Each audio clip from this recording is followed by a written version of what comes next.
And now I will make you the host. Right. Yes, Nope. Richard, if you can record it, you can try. I'm not sure if you have the ability to do it, but go for it.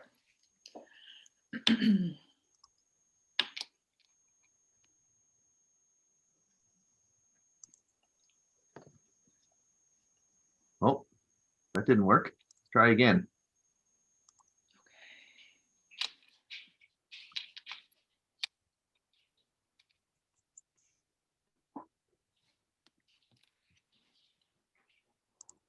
All right.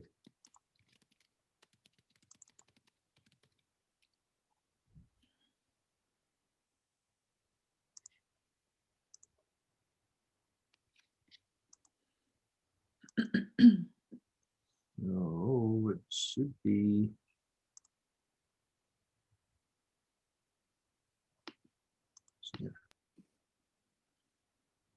Have it there? Yes. Hi, Do you everybody. have the ability by any chance to allow for recording down in the bottom, Ken? I think the bottom bar should say recording. I think you have to allow, being the host, you have to allow other people to be able to do it. All right. Let's see if I can get there. Okay.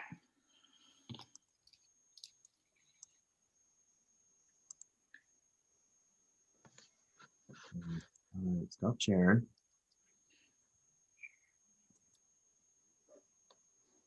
It's got the option for me to record. If I hit record, it doesn't say allow, it just says record. Darn it. I don't know. Anybody? If you were the host, could I not share my screen anyway? Would you be able to press? You want to try that? Wow. Just saying it, Richard is asking if we can press on him and allowed. Let me just see here. Click on him.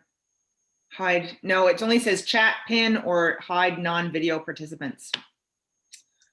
Right. So do you want to reclaim the host Okay. and see if I can share my screen while you're the host, and then you can record? Still shows me as the host, but I'm not. Sorry, folks. We tried to do this earlier. All right. All righty. Richard, let's see here. Allowed to record local files. Anyone else want to record this? Please raise your hand on here. Me, please. Holly. Okay. And who else? Richard, you got it? Althea, yes. Okay. All righty. All right. So the PowerPoint is gone now. Nobody can see it. Correct. All we just Okay. see is our faces. So All right, now I'm going to make you the host one more time, one last time. And now there you go, Kenny. All yours. Okay. I'm going to mute myself.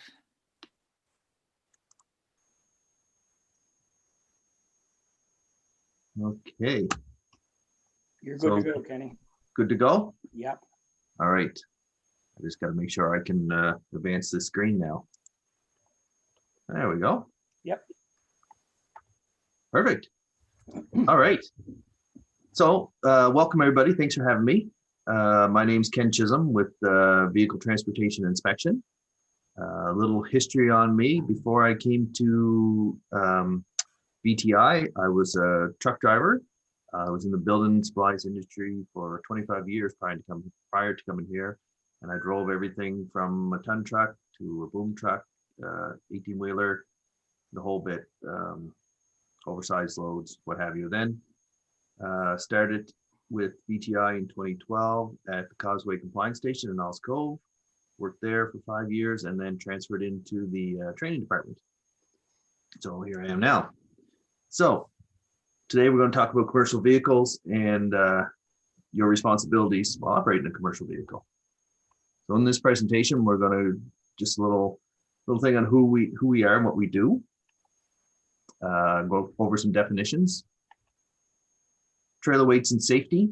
kind of focusing on utility trailers. I think the vast amount of landscapers usually have a utility trailer. The bigger companies, sod companies and like Elmsdale up there, they have the bigger rigs, but they got a pretty good handle on what they're doing when they're on the roads, because they encounter us quite a bit. We're going to talk about load security, carriers and drivers' role, National Safety Code, why we do what we do as inspectors, carriers, and drivers. So who is Vehicle Transportation Inspection? We're inspectors. Okay, all our authority is under the Motor Vehicle Act. We're not police officers, don't want to be police officers.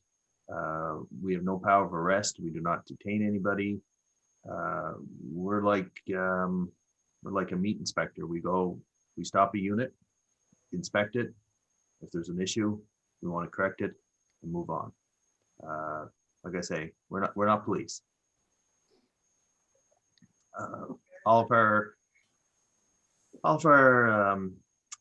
power, I guess you call it, comes from Section 6 of the Motor Vehicle Act. Okay, so inspector means a motor vehicle inspector appointed under Section 6 of the Motor Vehicle Act. We do assist other agencies when requested. RCMP, local police, if they're in a situation where they're not sure of what they're dealing with, but their spidey sense says there's a problem, we may be called to assist those fellows as well. And we're made up of compliance officers, which out in the field is probably what you're going to see. Motor carriers, they deal with the buses, passenger vehicles, transporting people. Motor vehicle inspection, that's the little blue sticker you got in the windshield of your car. There's a group that handle that aspect of it. Auditors, if we're sending people out to check on a carrier, we'll send an auditor out, and all combined we form Vehicle Transportation Inspection. So our mandate is safety and compliance through education, inspection, and enforcement. So today we're doing the first one, education, and I thank everybody for coming for the education. We try to educate as much as we can. We also do inspections. We will physically inspect driver's license, insurance, registration, hours of service, and the vehicle itself.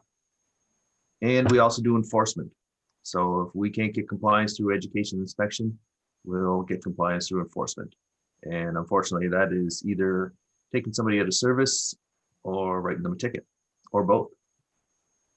All right, but we try to keep it in that order: education first, inspection, and enforcement. So out on the road, up in the top left corner, you'll likely see the gray trucks. That's vehicle compliance. Motor vehicle inspection. They'll do spot checks on the highway. You may see them on the highway pulling vehicles over. They're actually changing the vans to gray. Motor carriers, they have the Dodge Chargers, but they're being turned over to trucks as the cars come to the end of their life. They'll be trucks as well. And the National Safety Code auditors have the little white Equinox.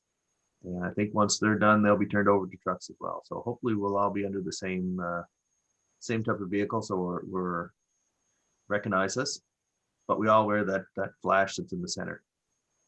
Inspector of Vehicle Transportation for Nova Scotia. So all combined. The structure of our department. So the province is cut into 3 regions. Central, which is Halifax down towards the valley.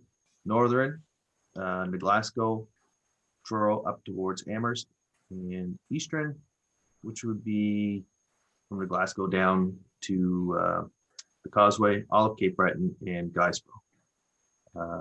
We answer to the Director of Vehicle Transportation Inspection. He answers to the Director of Fleet Management. He answers to the Director of Maintenance Operation, Chief Engineer, Deputy Minister, all the way up to the Premier. So ultimately, the Premier is he's our top dog. And underneath the 3 sections there's probably about 70 of us all together spread out over the province.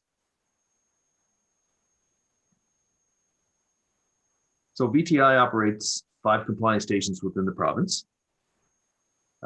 Amherst outbound, that's on Highway 104, and Amherst inbound. Enfield on Highway 102 going south. Kelly Lake going north on Highway 102, and Alls Cove, both east and west. So that Alls Cove is on a 2-lane highway.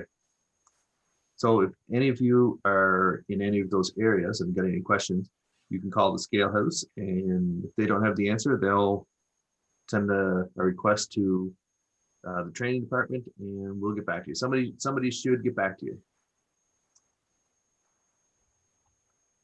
We also have mobile units. The mobile units are fully equipped to perform an inspector's duty anywhere in the province. So we'll do road checks or spot checks. We can weigh vehicles. We got full computer technology in the trucks. So we're connected to the internet. Everything we need to do an inspection on the highway. So anywheres at all. So any questions on that? No? I hear somebody there.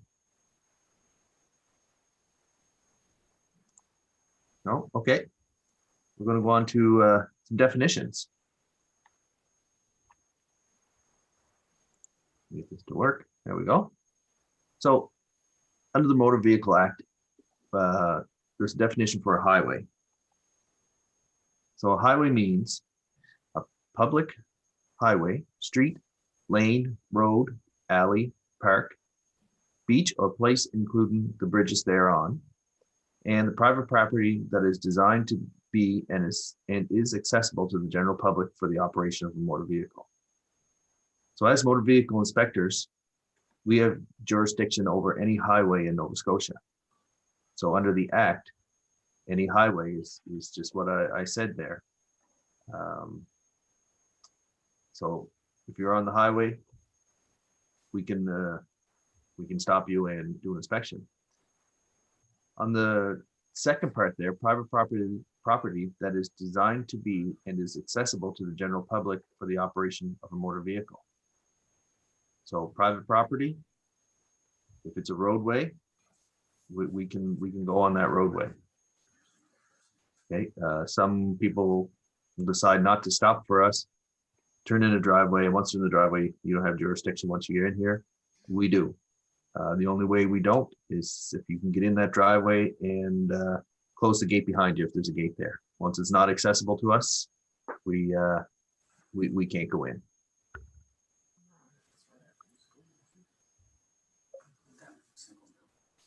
All right, so a carrier. Okay, let's go admit. So who is a carrier?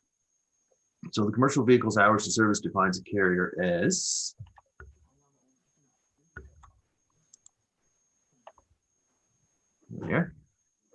a person who owns, leases, or otherwise responsible for the operation of a commercial vehicle.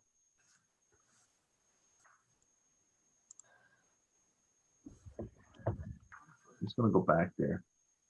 All right, so a carrier could be the driver of the vehicle as well. If the owner is the driver, he is both the driver and the carrier. So Commercial Vehicle Hours of Service defines a driver, means any of the following for the purpose of Section 41 includes a co-driver, a person who operates a commercial vehicle. Pretty self-explanatory.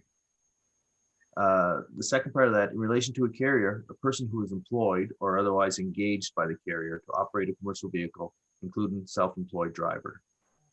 And I have otherwise engaged there. That comes into effect when you're filling out your hours of service with us. So if you're engaged with a carrier, if you're working on the truck, if you're sweeping the garage out, if you're driving to the local store to get a bite to eat for the boss, if you're working for the carrier, those hours have to be recorded in your hours of service. Okay, so that's important there, and I'll explain that when we get into hours of service. So what defines a commercial vehicle? So under the commercial vehicle's hours of service, a commercial vehicle means a truck, tractor, or trailer, or any combination of them that exceeds registered gross vehicle weight of 4,500 kgs. Okay, so, or any combination, we'll talk about that later when we get into trailers. Or a bus that is designed and constructed to have a designated seating capacity of more than 10 people, right? So they are commercial vehicles as well. And as I talked about earlier, our motor carriers take care of that. A commercial vehicle. So this example right here, 18-wheeler, okay? So he's a commercial vehicle. He'd be registered over 4,500 kgs. If he's not, he's got bigger problems than what we're going to get into. Smaller truck here, okay, should be registered over 4,500 kgs. And coach, be more than 10 passengers. Of course, he's a commercial vehicle as well. So this fellow here just got a new F-250 with a registered weight 4,500 kgs. Is that a commercial vehicle? No, No, I heard somebody say no there, no, and that's correct. He's not a commercial vehicle. Okay, the registered weight does not exceed 4,500 kgs. This would be considered just a passenger vehicle. Okay, same truck, registered for 4,501 kgs. Commercial vehicle? yes. Yep. I'll help you out, Kenny. Yeah, thanks, Aubrey. Once he crosses that threshold of 4,500 kgs, he's now in excess of 4,500 kgs. Therefore, yeah, the registered weight exceeds 4,500. So commercial vehicle, fully regulated. Okay, so the same vehicle, depending on the registration, could be commercial or not commercial. So we see this here a lot with the landscaping industry. There's a ton of these trailers on the road now, and they're actually getting bigger and bigger, heavier trucks pulling them. So if he has this unit registered for 4,000 kgs, truck is registered for 3,000 kgs, okay? And if you remember when we talked earlier, the combined registered weight, so his combined registered weight is 7,000 kgs. Okay, so he's greater than 4,500 kgs, so it's considered to be a commercial vehicle. So he's operating this commercial vehicle, stops, unhooks the trailer. Now he's operating a vehicle 3,000 kgs, no longer commercial. But when you have the two of them combined, commercial vehicle, fully regulated. Trailer weights and safety. So there's all types of trailers. Like I say, they're getting bigger, better, of course, and can haul more weight. Lots of different types of hitches. Bumper hitch. If you're hauling any of those trailers with a bumper hitch, you better have a real strong bumper. So make sure your hitch can handle the weight of your trailer. Okay. If you need a weight distribution system, then you got to have it. A lot of gooseneck trailers out there, whether it's a ball or a fifth wheel hitch, okay, and your ball and your receiver. So on your trailer, we'll start with the GVWR of the trailer. This is the maximum weight of the load and the trailer's weight. That's not the weight that you're putting on it. That's your combined weight. And you'll find that usually up on the left-hand side towards the front is where these decals are. So the GVWR, that's the max weight. That's the total of the load and the trailer itself. The GAWR is the axle rating. And note the sum of the axles is more than the GVWR. Okay, this does not allow you to load each axle to the maximum weight. That just allows your weight distribution to be a little different from the front to the back. So you can go up to whatever your GAWR is on the single axle, but you still cannot exceed your GVWR. Okay, and your tire sizes and pressures are on there as well. And some of them have a separate manufacturer's logo for tires. So the manufacturer's decal showing proper tire size, pressure, and rating. Note, on this unit, the cargo should not exceed 7489. However, the tire rating is always taken off the sidewall of the tire. So with these trailers, the most common thing that gets changed out, the most wearable part other than brakes, is tires. So we will usually not go to this sticker. We'll go right to the tire itself, and we'll check the tire rating and the size. And we'll check every tire rating, because tires that as they need to be replaced, sometimes there's a mix-up of tires that's on there. Different tires with different ratings. Okay, so we'll check all the tires. And I don't know if you can see my cursor there, but the ST on the size and dimensions, ST 235/80R16. ST is a trailer tire. So if you have a tire that's an ST tire on your power unit, you cannot have that on your power unit. That's just a heads up. You said what? You can't not have that on your. I don't understand that either. So ST is a trailer rated tire. So if you have tires on your trailer and you think that they may look good on your truck, or you need one for your truck, don't switch it to your truck. It's not rated for a power unit. It's a trailer designated tire.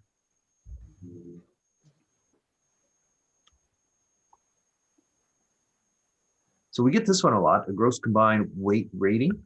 So the gross combined weight rating is the maximum allowable combined mass of a road vehicle, the passengers, cargo in the towed vehicle, plus the mass of the trailer and the cargo in the trailer. Okay, this rating is set by the manufacturer, and dependent on the torque of the engine, the capacity of the transmission, the axles, the tires, radiator, whether you have a transmission cooler, the ability of the chassis to withstand the powertrain torque. We get a lot of calls on what can my vehicle haul, weight when they're talking about weight, and depending on how the unit was built, we'll usually recommend they call the manufacturer, give them their VIN number, and if there was no changes ever made to the vehicle, they could get their max GCWR. With us, we're more concerned about, can that vehicle pull that trailer and be stable and stop it, right? Whether you're hauling a trailer that's too big for your transmission to hold and it blows your transmission up, that's not a big concern of ours. That's more on the owner. And this information we will usually get from the manufacturer.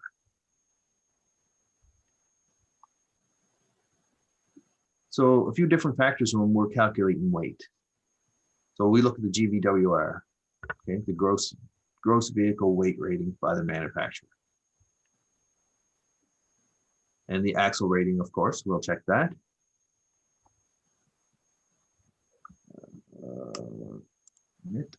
The load rating on the tires, as I explained with the trailers.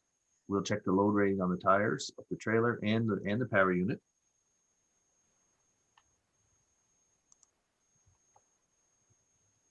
The permitted weight on the registration, right? We'll check both the power unit and the trailer.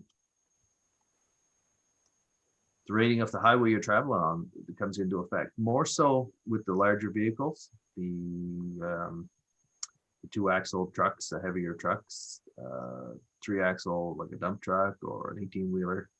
The rating of the highway comes into effect. And of all the above calculations, the lesser amount is what we're used to determine compliance in relation to weight. So you get the weakest link. You could have a trailer or a truck. Say you had a dump truck, you got it registered for 26,000 kgs. If your GVWR is, I don't know, 24,000 kgs, your tire, you've got cheap tires, not a high rating on them, doesn't allow the full weight on it, regardless that you had your truck registered high, you would get the lesser of the bunch. Okay. An important note, if you're towing a trailer that exceeds 4,500 kgs gross weight, you must have condition 15 on your driver's license. And that's for any class except a class 1. All right, we've been noticing a lot of people, like I say, the trailers are getting heavier, bigger, and people aren't upgrading their license. So we notice a lot of people don't have that condition 15. Once you don't have condition 15 and you're operating that combination, you're not licensed to operate that combination. So in the event of an accident, we may write you a ticket. We may not write you a ticket. But if somebody's hurt, or in the worst case scenario, somebody gets killed, everything we do is FOIA poppable, freedom of information. That information can be obtained. If we made a report, driver didn't have his condition 15 at the time of the accident, trailer was in excess of 4,500 kgs, a lawyer can take that information and sue you personally, right? And we're becoming Americanized. Something happens, people are looking for money. So if you're towing a trailer that exceeds 4,500 kgs gross weight, you should have your condition 15. That's simple as making an appointment with the Access Nova Scotia. You write a little test. It's a pretty basic test. Go for a little drive. You uncouple and couple the trailer, and if you're good to do that, you'll get your condition 15. Then you're completely legal. Just a note there, Kenny, I just reading your part here on the bottom. It actually means 4,500 kgs actual weight for anybody that's out there. The trailer could be registered for 7,500, but you might have a small skid steer on that trailer, and if it doesn't exceed the 4,500 kg actual weight, you're good to go. It's the condition 15. We're a fairly large company, and we're constantly getting our drivers to upgrade to that. It's not a big deal. You pay for your road test and you go take it with your 1 ton or your 3/4 ton truck. And there's going to be some changes coming in the new Highway Traffic Act, where there'll be a light duty and a heavy duty license, but that's neither here nor there. Didn't want to say anything out of turn there, Kenny. That was all. Oh, no, that's fine. And that's why I didn't put registered weight in there. Yeah. Like you could have a trailer registered for 9,000 kgs, as long as the gross weight didn't exceed 4,500 or the actual weight didn't exceed it, you'd be legal to haul it. Right? That one doesn't go on registered weight. Thanks, Aubrey. Yeah, no problem, buddy. Okay. So if you're looking at your permits, just a little slide there to show you where you get your registered weight. Okay. We notice a lot with like a 3/4 ton or half ton or a ton. When you purchase it and the dealer says they're going to do all the paperwork and give you the registration and everything, make it easier for you, and you pay them $600 or $700 to do that, they'll put the shipping weight on there and not the weight that you should have on your GVW, your gross vehicle weight on your door, right? So we've seen ton trucks on the highway with the registered weight, 1,500 kgs, which is the shipping weight of the ton truck chassis alone with no box on it. So keep in mind, if you have a ton truck or a 3/4 ton, take a look at your registered weight, and that may affect you at a scale or a roadside stop. Okay. Or in the event of an accident, if somebody wanted to dig into it and seen that you weren't registered, your weight wasn't registered up, and you shouldn't have been on the road, like I say, it can come back to haunt you. All right, safety chains. We get a lot of questions on this too. So a trailer should be coupled with a towing vehicle with a safety connecting device that will prevent the trailer from breaking loose in the event of the tow bar fails and becomes disconnected. The safety connecting device referred to in subsection 1 shall not be attached to any part of the trailer hitch that would render the safety connecting device ineffective, should the trailer hitch or its attachments to the towing vehicle fail, and have the minimum slack necessary for adequate articulation. So if you're going to have a safety chain on there or cable or what have you, it has to be securely affixed to the trailer so it doesn't fail when if it does come apart. And it's got to be enough slack in it that you can turn it without binding it up. Pretty straightforward. They're to be connected in such a manner as to prevent the tow bar from dropping to the ground and keep the swing of the trailer within safe limits in the event of the tow bar fails or becomes disconnected. Be equipped with a hook or hooks or other means of attachment that will not become disconnected accidentally. All right, so if you have a hook on the end of your chain and there was a safety clasp on it, and the safety clasp got broken off or tore off or bent and ineffective, should get that safety clasp fixed or replace the hook with a new one. Okay. Kenny, there's a question there about twisting chains. Yeah. Yeah, we actually get that question a lot. Okay. I just happen to see it here in the chat. Yeah. And if you can bring that up whenever there's something in the chat, Aubrey, because when I'm sharing here, I can't see the chat. Okay. I Okay. was just about to say it, but Aubrey Okay. beat me to it. Perfect. So twist and chains. Go for it. Twist and chains, if you want to, if they're hanging low and you want to bring them up so they're not dragging on the ground, you can twist a chain. Okay, it doesn't change the effectiveness of the chain if it's twisted to bring it up off the ground. You cannot knot the chain. You can't put it in a knot, but you can turn it, right, and bring it up. That's perfectly fine. All right. In the slide that's on there now, okay, shows the chains crossed. Do the chains have to be crossed by law? No, they do not. Is it best practice? Definitely. I don't know how you could hook your chains up, 2 chains, and have it not be able to support the tongue if it did come dislodged, unless they were short enough they wouldn't go down, but then you're probably too short for articulation. So best practice is to have the chains crossed. By law, they don't have to be crossed. Before we get into brakes, you can also have one chain or one safety device. I don't think I've ever seen it since I started. But you can have one chain or a cable as long as I've only ever seen it on farmers. I've seen farmers use a lot of one chain devices. Yeah. But out on the road, I've never seen that. Everybody's always had 2. Yeah. But I think I'd seen a picture of one time. It was a cable that went right down the center bar, and it was hooked close to the tongue, and it would work, but it also looked like it was a real hassle to hook up. Yeah. Like I say, best practice is 2 and to cross them. And if you got to twist them to bring them up, by all means, twist them and bring them up. A lot of people use a bungee cord to take the slack out of them, right?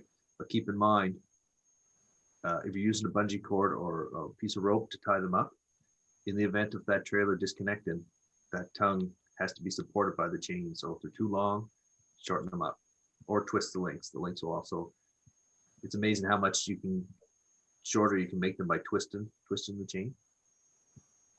Okay. Trailer brakes. Any trailer with a gross weight of 3,000 pounds or 1,360 kgs must have an operative breakaway switch. Okay, so therefore there has to be brakes on the trailer and a switch that'll activate those brakes in the event of separation. And any trailer with a gross weight of 4,000 pounds or 1,814 kgs must have an operative breakaway switch and a brake module controlled by the operator of the power unit. So once you exceed 1,814 kgs, you have to have a brake module in your truck that operates the brakes upon application of the foot brake in the power unit. So breakaway switch for your 1,360 kgs. And once you exceed 1,814 kgs, you have to have a module that controls the brakes. Most of the newer trucks now have these built in, and it's an option, but there's still tons of the old style module that they bolt underneath the dash, and they work just as good as the ones in the truck. And actually, there's a newer one out that hooks into your phone. I'm not quite sure how it works, but it's Bluetooth operated. It's a module that you hook onto your trailer, and How it works, don't know, but we had questions on it, and it was deemed legal that you could use this new module that was through Bluetooth on your phone. I don't know if I'd trust that, but they are legal. All right, so we got a 13-minute video on how to properly connect and disconnect a trailer. So now we've got to see if we can get that to come up.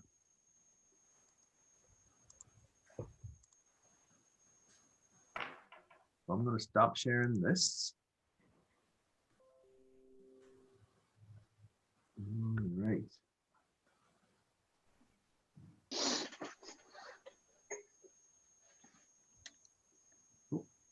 This indestructible 125 Canadian dollars. And you still need to share your screen so people can see it. This is an extremely high-tech 5,000 Canadian dollars drone.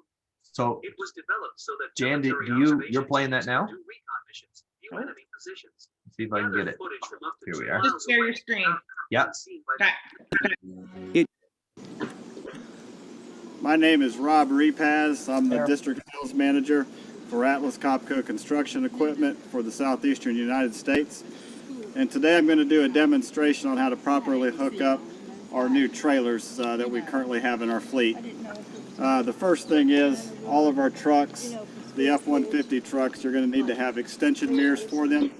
These mirrors don't stick out long enough to see around each side of the trailer. So here is an F-150 extension mirror. It simply clips onto the truck. You start with the top two tabs, clip it over the front, and it simply snaps into place.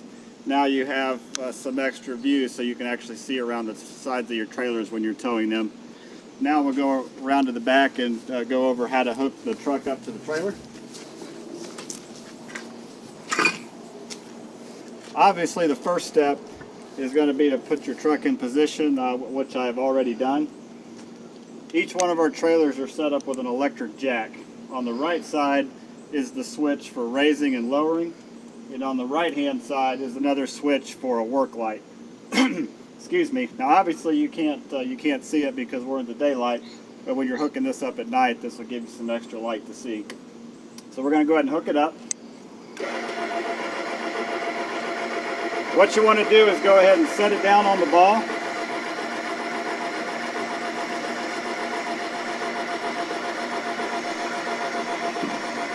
All right, once it sets in place, you want to put your safety latch in. Go ahead and put your pin in. And at this point, we're going to go ahead and raise the jack back up. We're going to do that for two reasons. Reason number one, so we know that that's locked in properly. Reason number two, it's going to be easier to put our weight distribution hitch on.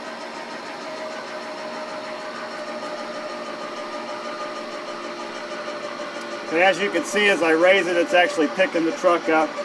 So we're locked in and we're ready to go. Now we're ready to install our weight distribution hitch. The weight distribution hitch, it obviously comes with the hitch that goes into the trailer. You have your two weight distribution bars, you have your sway control bar, and then you have a pry bar. The way this works, you take your weight distribution bar, and it goes in on the bottom side of your hitch, and it simply locks into place. And it'll hold itself there. You want to go ahead and repeat the same step for the other side. Take your weight distribution bar, clip it into place. All right, now to hook the other side of the bar up, you're going to need your pry bar. This has a safety clip that you pull out, stick it on the upper part of the bracket, raise it down. Now all of the trucks will be set up to where you need to use the third link in the chain. 1, 2, 3. Take the third link. It goes into the bracket. Take your pry bar, it into place.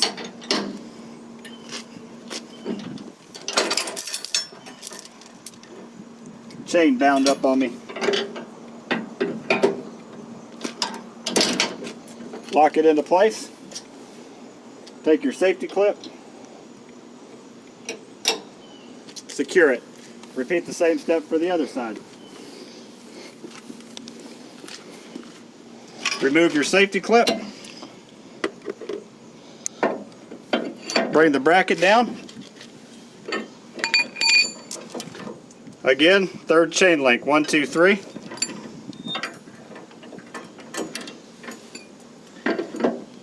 Go ahead and bring it up. Lock it into place. Put your safety clip in.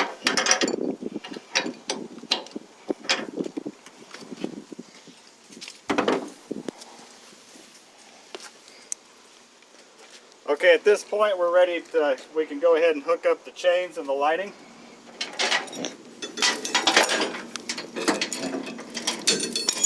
When you hook up the safety chains, check your state's requirements. Some states require the chains to be crisscrossed. Others don't mind if they just go straight in. I typically crisscross my chains. And when you run the chains, you want to make sure that they're inside of the sway bar here. You don't want to run them on the outside of the sway bar. We'll go ahead and hook these up.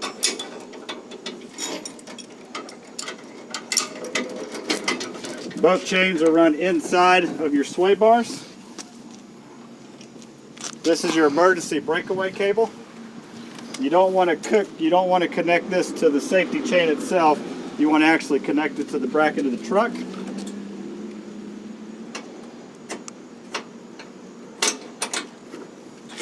So that's clipped in place. Last step, hooking up your trailer lighting. I typically run this cable up underneath of the emergency breakaway.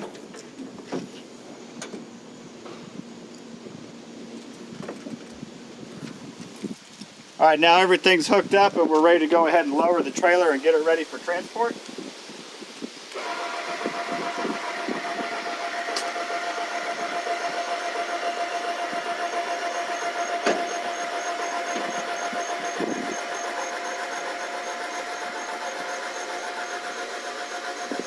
Each one of the trailer jacks are equipped with an extension. That makes it easier. It takes less time to raise and lower the jack. It has a safety pin. Simply pull that out, raise your jack up, put your safety pin back in.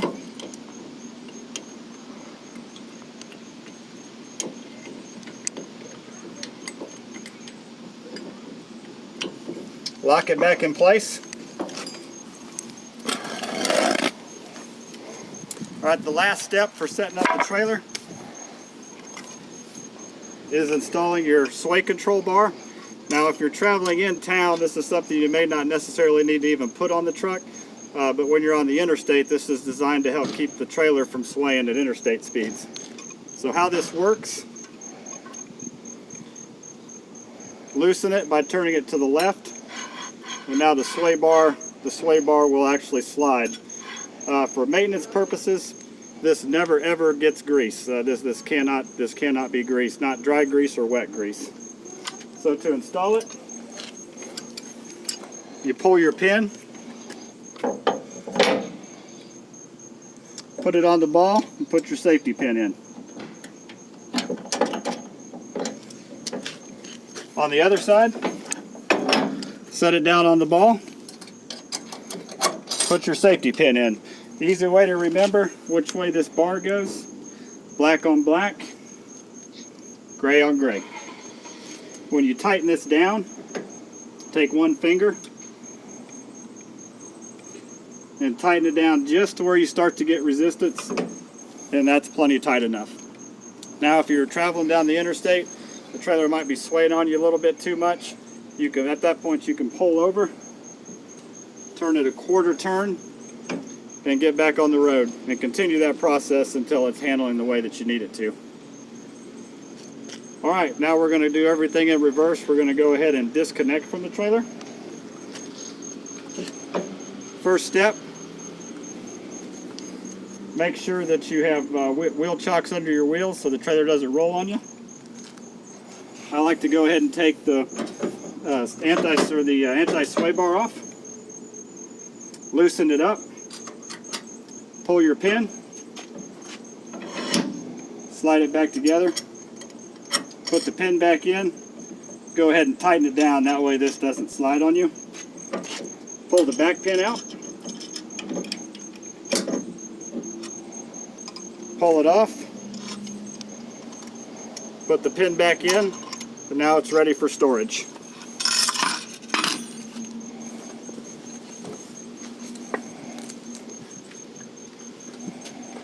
Go ahead and get the jack ready. Remove our safety pin. Drop the jack down. Safety pin back in.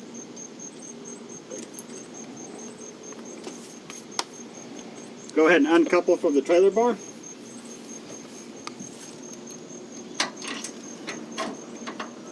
Now we're ready to raise the trailer.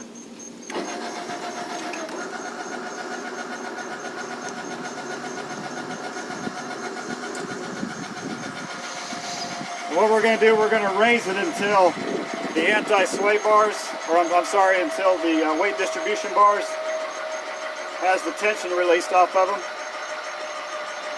You don't want to try to uncouple those with that much tension. You put your foot on there and wiggle like I did, you can feel when it's become loose, and it's going to be safe to uncouple for you.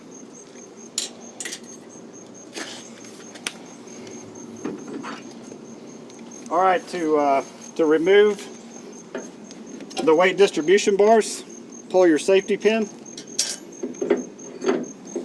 take your pry bar, stand off to the side. You don't ever want to stand in front of it when you uncouple it, just in case there is tension.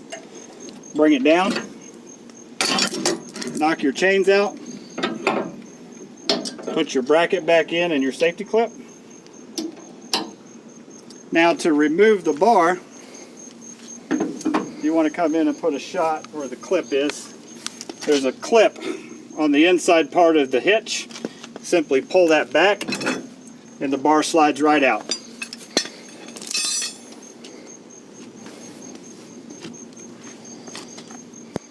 Now we're going to repeat that same process on the other side. Make sure the tension's relieved. Pull your safety clip. Take your pry bar, stand off to the side. Unhook your chain. Put your bracket back together. Safety clip back in. Same process. Pull the tab.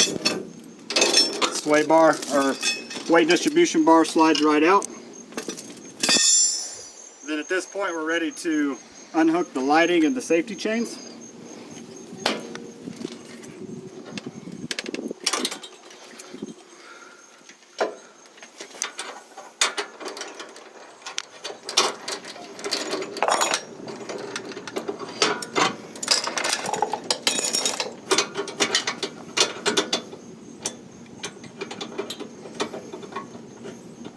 Remove the trailer breakaway. Now we're ready to go ahead and finishing disconnecting the trailer from the truck.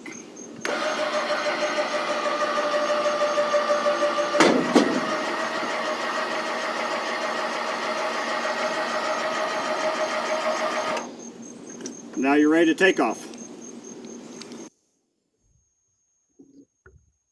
All right. Okay. So any questions so far? I'm getting ready to hook this trailer hitch up to my truck. Oh, we gotta get rid of that guy. Included. A little different hookup. Sway bars, of course, the trailer stiff so it doesn't move around. Of course, first thing we have to do is get our hitch into the Honto bar. Okay.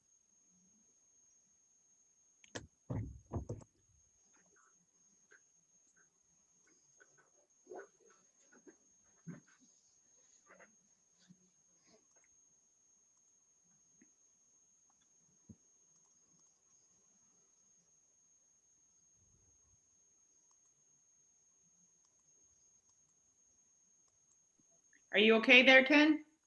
Yeah, I'm just trying to, thought I'd lost you guys there for a second. Any questions Got on just that got video from anybody? We just had a chat there about the weight distribution hitches. Right? Let me see what it says here. Should all trailers be equipped with weight distribution bars? They don't have to be, no. Depends on what you're towing it with. If you got a good heavy truck, you may not need the weight distribution bars. If your truck's a little lighter and the trailer's heavier, you may need them, but they do not have to be there, right? Your truck has to be capable of keeping that trailer securely on the road without it swaying or whatever. But no, they don't have to be there. Okay, and we got another question there too, Kenny. Yeah. Is there a certain type of grade or chain and hooks needed between the truck and the trailer? That's a good question. Yeah, that is a good question. Your trailer, your chain and your hooks, the braking strength has to be the weight of the trailer. Okay, so we got a 10,000 kg trailer plus the load, right? Your braking strength has to be 10,000 kg. It can be a combination of two 5,000 kg chains or one single 10,000 kg chain. Do the hooks need clasps? No. But if the hooks were manufactured with a clasp there, if the safety device is missing, then that's a violation. Right? If the hook is designed to have it on there, it should be there. I think under PMVI, I think the clasp is required under trailer inspection. I'd have to check that. I'm not sure. I'd have to look it up as well, but Yeah, that's the secondary securement for your hook. yeah. But it has to be installed in a way that it will not become disconnected. Correct. Right? I think that's how it reads. But once again, I'd have to check it. My brain is like a sieve.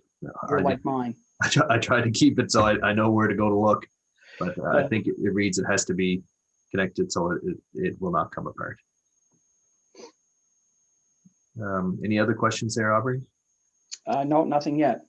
Okay, so in that video, I know it was kind of long and most people don't have the sway bars and the low tension bars, but the guy he hits all the safety points as he's doing it, which is good. He also made sure when he went to unhook that the wheel chocks were in place. And something else I noticed that he also returned all the pins and everything back to their original state for the next time he hooked up. Do you have to do that? You don't have to, but it sure helps when you go to hook up the next time and all your safety pins and everything are there ready to use. So good practice for doing that. All right. So now, if this Zoom will work for me, I'll try and share the PowerPoint again.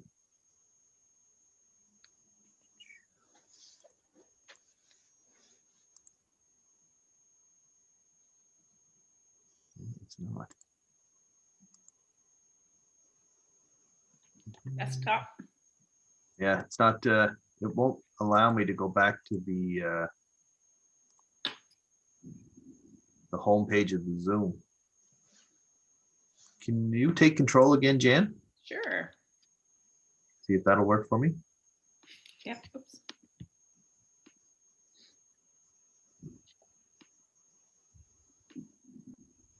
Okay. All right. Let's see. All right. Are you ready? Yeah, I think Okay. so. There you go. Let's share that and share that. Share. There you go. Great. You got it there? Got it there now? Yep. Okay, perfect. All right. So load security. So for securing loads on your vehicle, what is a tie down? Okay, is it just a piece of rope? Is it chain? What is it? So the cargo securement system is the components of the cargo securement securement system of a vehicle shall be in proper working order. Okay, so you got it, it's got to work right. Shall be fit for the purpose which they are used. Okay, shall have no knots, damaged or weakened components that will adversely affect the performance for cargo securement purposes, and shall not have any cracks or cuts. A securing device, integral locking device, movable structure or blocking device used to secure cargo to a vehicle shall itself be secured in a manner that prevents it from being unfastened while the vehicle is on the highway. So the example of a blocking device, if you were hauling concrete culverts and you were blocking them with a wooden block on either end, you have to secure that wooden block to the vehicle before you put the pipe against it. So whether it's a screw nail or a nail, whether you may be able to strap it down, but the device, the blocking device, has to be secured to the vehicle before putting cargo on it. That makes sense? All right.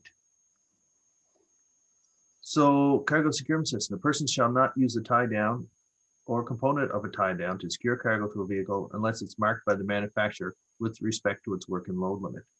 Okay, so a tie down has to have a working load limit. So on here, the WLL, it's embossed right into the strapping. We will accept that as being a marked tie down. Some of them have tags. The tags will be usually they're stitched in here close to the hook end, maybe this end or the longer end. The tag is there. We'll definitely accept the tag. If the tag gets torn off and, you know, a lot of them in the wind, they get beaten around and you can't read them.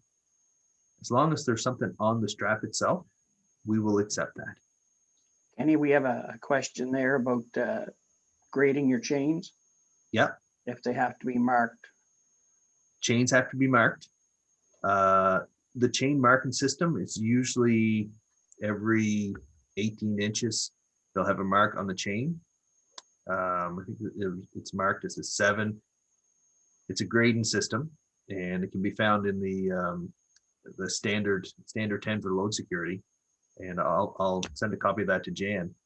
But look at your chain. It should have that marking on it, G7, whatever, and that G7 represents a weight limit for that chain.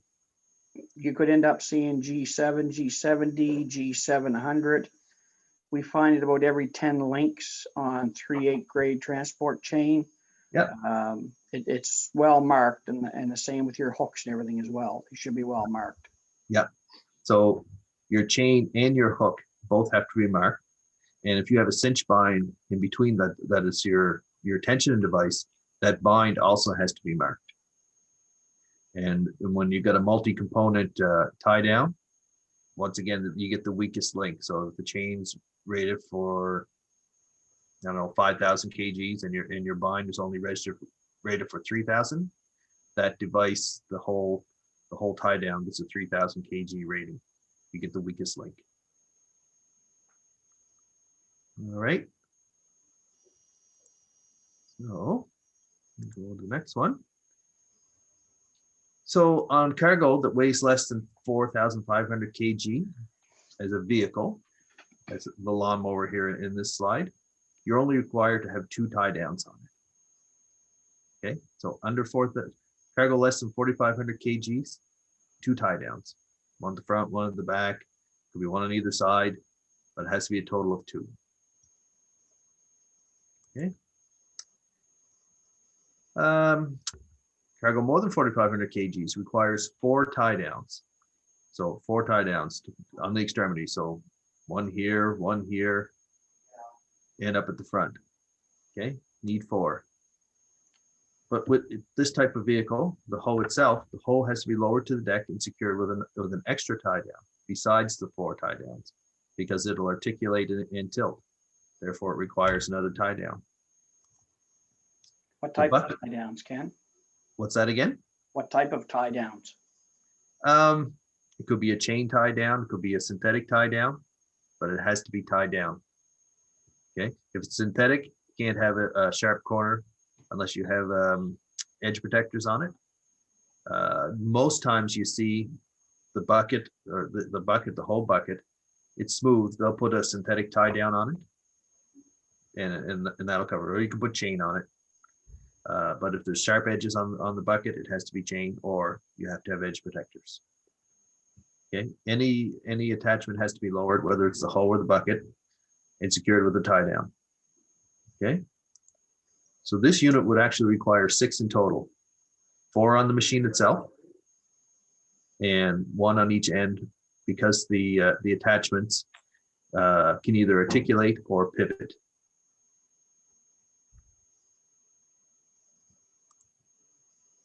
Tarping. Tarping, if you're tarping it, it's got to be effective. This fella here, he's got some kind of cheater board or something here that when he pulls the tarp out, it's sealed up. Nothing can get out. And judging by the load on it, he may have a weight issue there, but we're not talking about the weight issues. Everything that he's got tarped is secured within the tarp. Guy on the right, tarp is up in the air. It's really not effective. And this going down the road is probably going to blow up a couple of feet beyond that. And the tarp is on it, but it's not effective. So if you're going to tarp, make sure your tarp is securing the load within the vehicle. Some of Are those there any tarp, restrictions on cheater boards, Ken? no, not really. The only restriction you would have is a height restriction, but you'd never be going up to 13.6. You can have a cheater board on as long as you're not overloading the vehicle with weight. You're good. Okay, and we have another question here is, on an excavator over 4,500 kgs, would a chain over the bucket count as one of the 4 tie down points? No, because your bucket is an attachment, right? So the bucket the bucket pivots and tilts. So that's an attachment. So any attachment has to be secured that can pivot or tilt. Okay. And with the articulation of the excavator, that tie down over the bucket, that'll suffice for the one to keep it from articulating and turning. What about curling your bucket in, putting it between the tracks and then crossing your tracks with the 2 chains, and it comes in contact with the bucket or the boom as the machine as well? Yep, 100%, you're good to go, because you're satisfying both requirements with the same tie downs. So if you got it tucked in between your tracks and your two tie downs that are holding the machine itself, also hold that bucket, you're good to go. Okay. All right. There was another question there, unless. Sorry? I missed it. Yeah, if the load is below the sideboards, does it need to be tarped? Yes, it does. The tarp is to prevent fines from coming out of there. Once it's down below there, regardless of the fact, air still gets in there and buffets around. So if you've got fines in there, if you're hauling gravel or topsoil or whatever, still has to be tarped.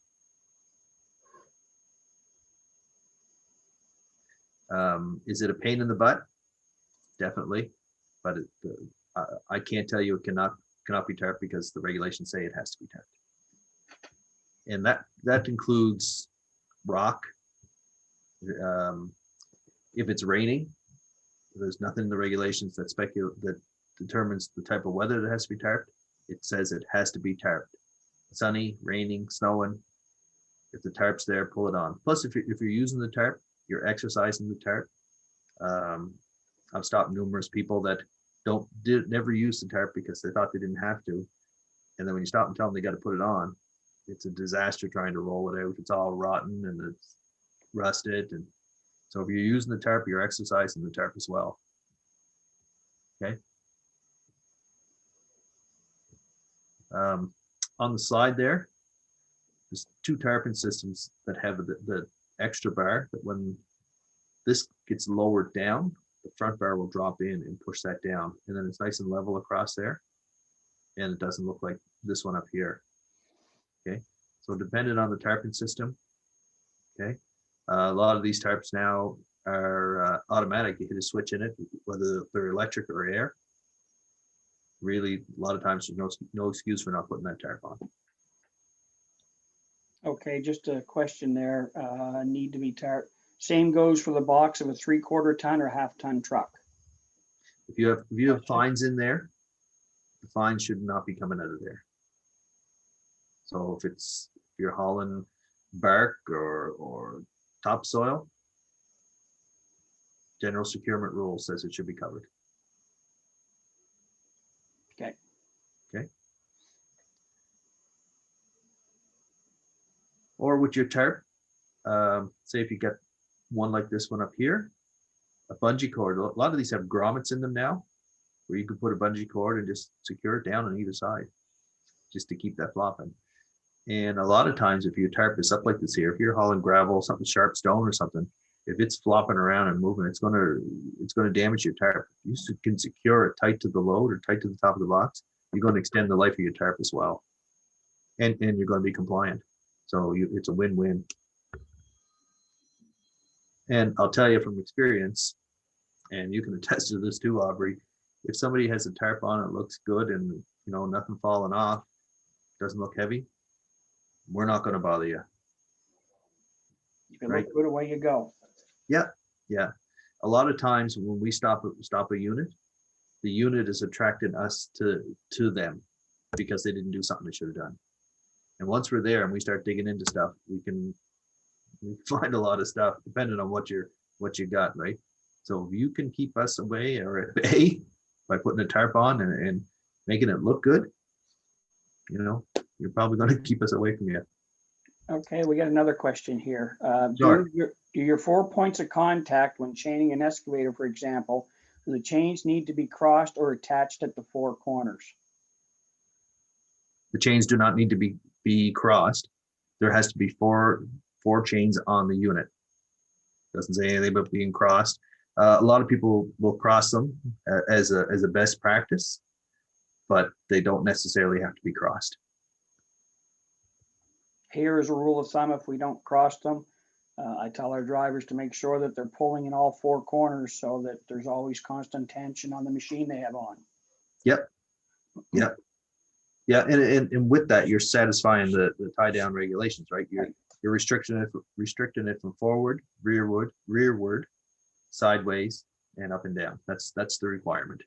How you do that, it's if it's crossed or not crossed, as long as you're satisfying those rules, you're good to go. All right. So roles and responsibilities. Before we go any further, any more questions on tie downs and load security?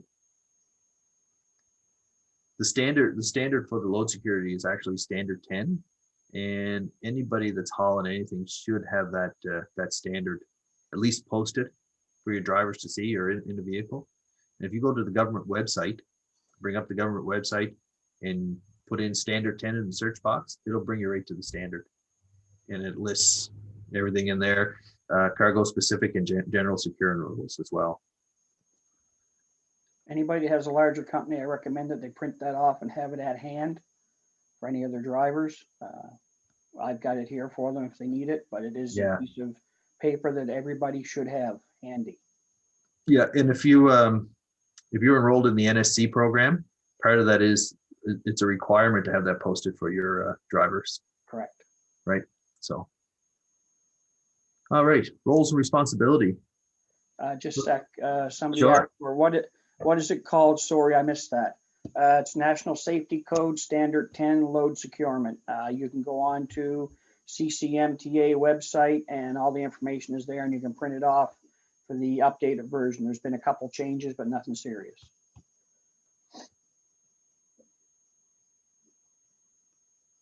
Okay. Okay, that's it. All right, the driver's role. We got one more. Sure. Does one chain at 2 connection points on the trailer count as 2 of the 4 points of contact? As long as there's 2 tensioning devices on it, yes, you can have 1 chain. But the tensioning device and one end of the chain has to constitute 1 tie down, and the same on the other. You cannot have 2 points of contact and 1 tension device and count it as 2 tie downs. Does that make sense?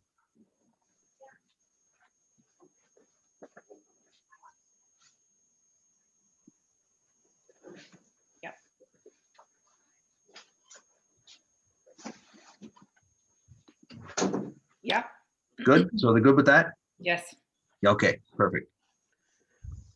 All right. Driver's role. A driver for a carrier. The driver is responsible for every aspect of the paperwork, vehicle, load, and rules of the highway. Okay. So once you're out there, this includes maintaining a current and valid driver's license. And only one driver's license. You can only be in possession of one driver's license when you're on the highway. Registration for the vehicle or vehicles, okay, has to be current or valid. Annual inspection, that's the inspection on the windshield, the MBI inspection, or on the front of the trailer, has to be current.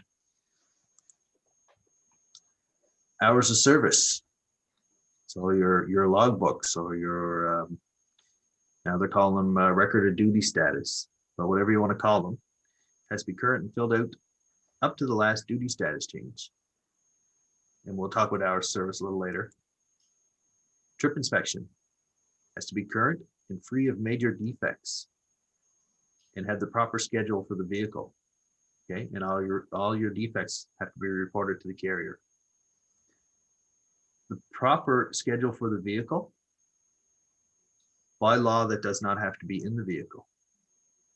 But by law, you have to inspect your vehicle according to that schedule. And I look at that schedule twice a day or more, and I can't remember it. So in order to inspect a vehicle according to the schedule, that should be in the vehicle. That should be part of the paperwork.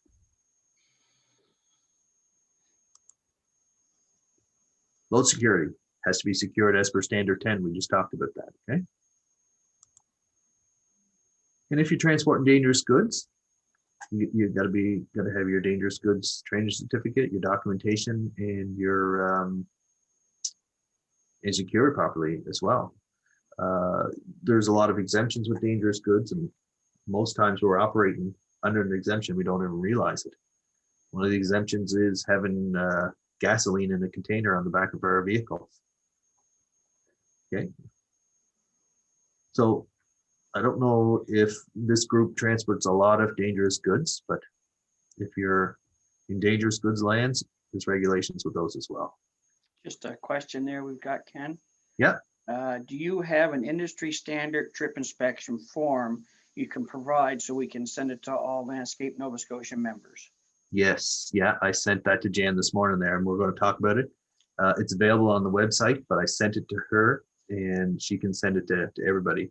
I'm gonna send it at the end of this, by the end of the day with that, and hopefully a copy of the video. If I can't get the video to zip and send, then I will create a private YouTube channel and put it on there. Okay. Yeah, because there's been some changes in the trip inspection regulations. It's no longer pre-trip, it's an ongoing trip inspection. So every duty status change, you should be walking around your vehicle checking for defects, okay, and recording them if you have them. But we'll get into that a little later. Weights and dimensions of the vehicle, including the load. Okay, so if you're loading the vehicle, hauling a load, you can't have it overweight, you can't be over width, over height, unless you have a permit, of course. But the driver's responsible for that. And the rules of the road as set out in the Motor Vehicle Act. Okay, so you can't speed, you can't go through stop signs, you know, just because you're driving a bigger rig, you don't know the road, you still have to follow the rules of the road. So with the logbook, if you're operating within a 160 kilometer radius of your dispatch, you can run an hours of service exemption, the 160 local hours exemption. So you don't have to fill out the full logbook. So on the screen there now, the dot is in Truro. If somebody's dispatched from Truro, so they can get most of PEI, a little bit into Brunswick, down towards Bridgewater, and you can get over the causeway up Route 19 a little bit there. But under this exemption, I would assume most of the landscapers work within a 160-kilometer radius of their dispatch or where their workplace is. And this is a super easy way to be compliant with the hours of service. If you're dispatched outside your 160, you're fully regulated and would have to run a full logbook, okay, with the graph and everything on there. But I think for this group, most people would be inside a 160-kilometer radius. And this here, I just went on Google Maps and typed in a radius map. You put in your location and it'll give you the circle. So it's real easy to get that radius if you want to use this the exemption, and I assume most people would. Okay, so the requirement for local hours. Okay, drivers permitted to work 14 hours per day. Okay, so you can work 14 hours in a day. That work includes driving the truck. If you're working at a site somewhere, so those hours are included. That all has to be included as your time.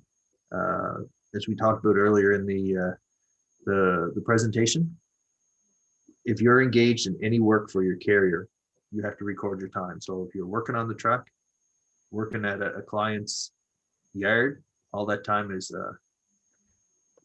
hours worked.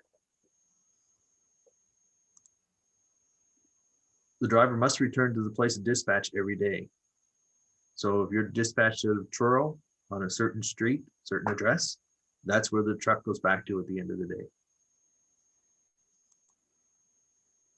Driver must take 8 consecutive hours off before starting another day. Okay. So up here, there's 14 hours.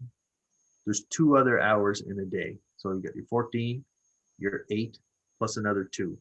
So you can have a 16-hour work shift, but in those 16 hours, you have to put in the 2 hours that you took off, whether it's, dinner and supper, right? An hour for each, and you got to indicate the start time of the time off and when you come back on, but can not exceed 14 working hours. Then you got to take 8 hours consecutive off before you start another day. Driver must have his name, start time and end time, and total hours for each day. Okay. So that's all you got. Put your name on a piece of paper, start time you start work, not when you start driving, what time you start work. If you go in and you're doing a trip inspection on your vehicle before you leave, or you're in and you're sharpening tools or something to go work for the day, whatever time you start your work day, not your driving time. Start time of your work day, you indicate it. You indicated the end time, and you total your hours for each day. That's all you need for local hours of service to be compliant with the regulations. It's super easy. Driver has to have the current day and the previous 7 days in possession at the time of inspection. So your current day, okay, so if we ask for your current day, we should see a name, a date, and the time you started. You're up to your last duty status change and starting work, and your previous 7. If you have a Saturday and Sunday in there that you didn't work, we want to see those dates, Saturday and Sunday, and 0 hours or off duty or something indicating that you did not work on those days. If you do not have those days and you were off, you're not compliant, because that's not your previous 7 days work history. Your work history can be not working, right? That's a history you didn't work on that day. So if you're taking days off in the previous 7, make sure you indicate it in your hours of service when you're recording. And you can't be operating under a special permit for 4 hours of service. And we don't see, well, actually, I haven't seen any hours of service permits in Nova Scotia since I started. That's usually oil well stuff that's happening. Never But you ever can't- seen one either. It's the whole time I was there was no such thing. Yeah, that's usually up north of 60 up in the oil fields when they're getting permits, and I don't know if they should be doing it, but it's the law and they can. But anyway, Are there any digital logbook apps? yeah, there's lots actually, and as If- long as your digital app is recording what I've said out there, like your I- name has to be on there. I'll, just to step in, if you don't mind there, Ken, I'm in the midst of that right now. Mhm. I'm putting out e-logs for our drivers on a test basis. I've got 11 of them out right now. Anyways, with this e-log, there is digital ones you'll be able to use. The only problem is with this ELD, it must be a company that is recognized through Transport Canada, and they're midst right now of certifying companies.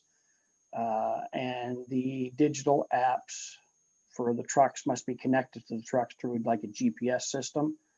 But you should be able to get something, and Kenny will probably be able to answer this. You might be able to get something on your phone to keep track of your own hours of service to meet the requirements for working within the 160. This is only anybody that's going to leave the province. I don't know if we have anybody that does that or not. Yeah, maybe some people up towards Amherst and that there that may be crossing over the border, but for the most part, in the provincial ELD regulations, or for the federal for that matter, they're not out yet, but they're, and this isn't law. This is just speculation that the local hours of service will not change. You should be able to record it on paper, but there's also many apps that you can record time as long as it has the proper content. Just got a question here. I heard how it has a March 24th, no e-log programs are approved by Transport Canada.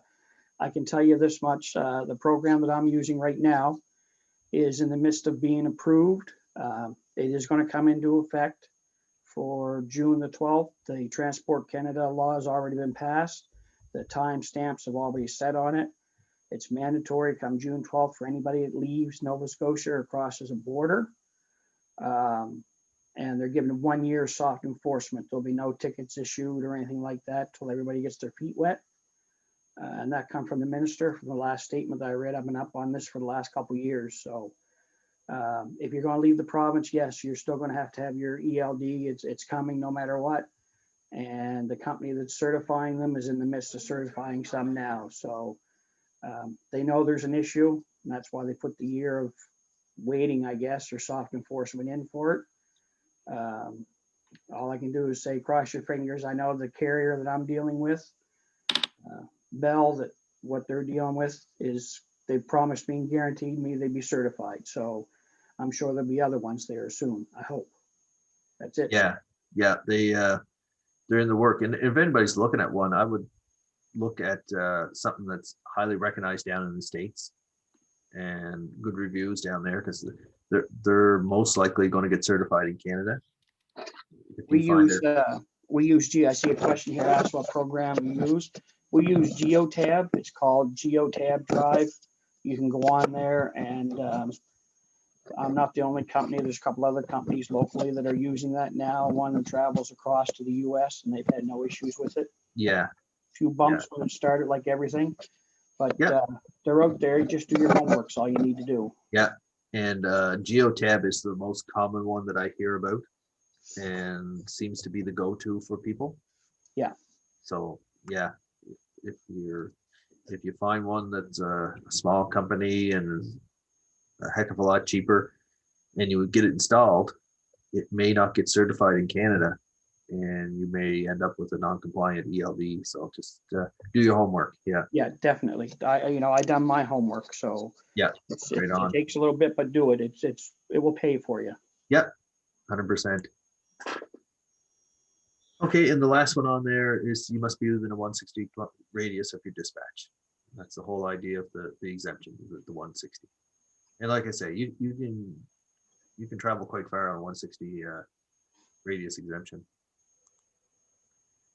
So a local log could look something like this here, right? This one has the month and the year, the company name, company address, just kind of looks a little better, but the regulations require a driver's name, start time for a day, or the date, the start time, the end time, and the total hours. That's it. Driver doesn't even have to sign it under the regulations. This just neatens it up, looks a little better. This is good for 1, 2, 3, 4 weeks, a whole month. Okay. So in saying this, so if you're down here on a day here and you start a new sheet, you start here. So you'd have to have that new sheet you need to have to keep this here for seven days. And the next day, 6 days, right? Those 7 days have to follow. Once that week is expired, then you can turn that in to your dispatch. Just so I've run across people start a new sheet and they said, I asked them, where's your other days? Well, I turn that in. You can't turn it in until those 7 days expire off of this sheet after you start a new one. So keep that in mind as well. You can photocopy it. Quick Send it question in. there, Kenny. If Sure. they're looking at that, and I'm just gonna ask this question to maybe help some other people. Yeah. You're saying your 16-hour window there, if they happen to work their 14 hours and they took an hour break, how can they note that on that sheet? They can't on this one. Okay, Okay. This is just an example. This one you could, okay, right? So you got a day, time, on, off, on, off, on, off, on, off. Right? If you want to do, if you're working those long hours and you're using a 16-hour day, you can have a start time here, off at 12, back on at 1, right? Or till 5, off at 5, back on at 6, and off whenever you're off, right? And the total hours on duty for the day. yeah, oh, excellent. And there's another question here. It's a good question. What about driving a commercial plated vehicle for personal use? Still fill date, start, finish time. If it's a commercial vehicle, it's a commercial vehicle. You still have to log your time. Right? That would be totally, if you're driving a commercial vehicle on the weekend and you were going to get something just for yourself, you know, a load of gravel put in your own driveway, and you didn't have hours of service, you would be in violation under the regulations. If an officer stopped you and you explain that to them, he may have discretion and say, okay, it's for your own use, you're just doing it on the weekend. But by law, you need to have your hours of service. Okay, and to continue with that question is, does that time go against your 14 hours? Yes, it does. Yeah, once you're in operating a commercial vehicle, like I say, fully regulated and all the regulations apply. The only time you can get personal mileage is a personal conveyance in a commercial vehicle if it's not loaded. Yeah, not hauling a trailer empty, and there's a 75 kilometer per day maximum. And that includes both ways. It's not 75 each way, it's 75 in total for the Total. day. Yep. Yeah. And if you're going to claim that, you have to run a full logbook. Correct. But for the most part, a lot of people don't run a 16-hour day. That's a lot of work. 6 in the morning till 10 at night, figure it Yeah. out. Yeah, that's a lot of work. And then, you know, if you happen to be getting tired there, due diligence would come into effect. So despite being within the regulations, if you find yourself getting tired, then you should be taking yourself off the road as well, regardless of the regulations. Due diligence is a strict offense in the court of law, whether you're performing your due diligence or disregarding your due diligence. So keep that in mind. We're becoming Americanized. If something happens in the event and you know it's 10 o'clock at night and you were deemed to be working at 6 in the morning and going flat out and you fell asleep, right? It's regardless of whether or not you're within the regulations, it's a slippery slope. And you're putting your company at risk as well as yourself. Yeah. It's So a if big snowball. Yeah, if you're enrolled in the NSC program there, National Safety Code, and we'll talk about that a little later on, you can accrue points on the company's profile.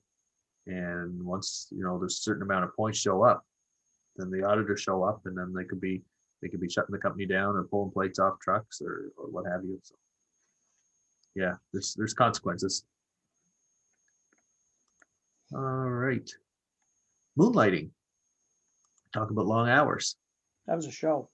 Yeah. So except as provided in subsection 2 for a driver employed or otherwise engaged by more than one carrier in a day, a carrier must ensure that the driver sends, and a driver must send the original daily log and supporting documents to the home terminal no later than 20 days after the driver completes the daily log. Carrier must ensure that a driver sends, and a driver who is employed or otherwise engaged by more than one motor carrier in a day must send all the following to the specified home terminal no later than 20 days after the driver completes the daily log. So the original of the daily log to the home terminal of the first carrier the driver worked for that day, and a copy of the daily log to the home terminal of each other carrier the driver worked for that day. So if you're moonlighting, doing 2 jobs, and that's completely legal to do that. But if you're operating a commercial vehicle for 2 different carriers, you're responsible to let them know that you've been working and driving. Okay, because they can't properly monitor your hours of service if they don't know what you were doing prior to coming to work for them. And keep in mind, hours of service, that follows the driver. Okay, your hours of service is your hours of service. So if you're working in the morning for one carrier and go to work in the evening for the other, those hours that you accumulated in the morning for the first carrier, they count towards your day rules, your shift rules, your cycle, the whole bit. It all follows you from one carrier to the next.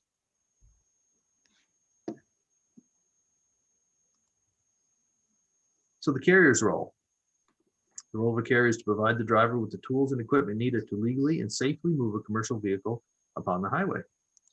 Sorry, Ken, there's a question here. Sure. Using a 3/4 ton truck does not have a commercial plate, does that apply for logbook when not hauling a trailer? Depends on the registered weight. If it exceeds 4,500 kgs registered weight, and you can go up to 5,000 kgs on a alphanumeric plate, just a regular plate with the sailboat on it before you get into the yellow plate. If your registration exceeds 4,500 kgs, then you are fully regulated. Does that answer your question, Anne? Great. Good. Thank you. Okay. So back to the carrier's role. They have to have a current registration on the vehicle for you. And as a driver, you're responsible to check that. Annual inspection. The little sticker on the window or on the front of the trailer. They're responsible to get that vehicle inspected. Driver's responsible to make sure it's current. Proper training for specific vehicles and cargo. Maintain the vehicle and keep records. So they got to keep records of the maintenance and the trip inspections. And they have to monitor the driver's hours of service and keep records of that as well, as we talked about earlier.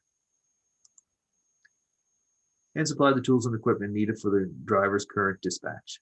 So if he sends you out to get a load of topsoil, he should have a tarp available for you to tarp that in accordance with the regulations. Okay, he sends you for a machine that weighs over 4,500 kgs, then he should have the proper chain to tie it down, the binds, the whole bit. Okay, just, there was something, oh, I know what I was going to mention, Ken. There is a link.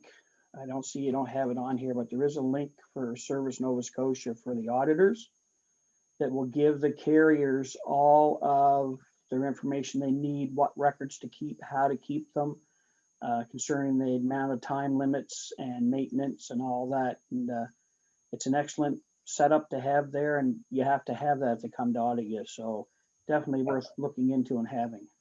Yeah, and I can send a copy of that, the NSC program to Jen there, and she can distribute that as well. Mhm. Okay. All right. So I'm just going to make a note of that so I don't forget. The auditors are great. We've been audited twice since I've been here, and we've had no issues, and they've been good to deal with. So if you don't know something, don't be scared to ask them. Don't be scared to call them. The auditors will help you 100%. Great. Okay. And a carrier cannot require a driver to operate an illegal or unsafe vehicle upon the highway. So the driver, under the labor laws, has the right to refuse unsafe work.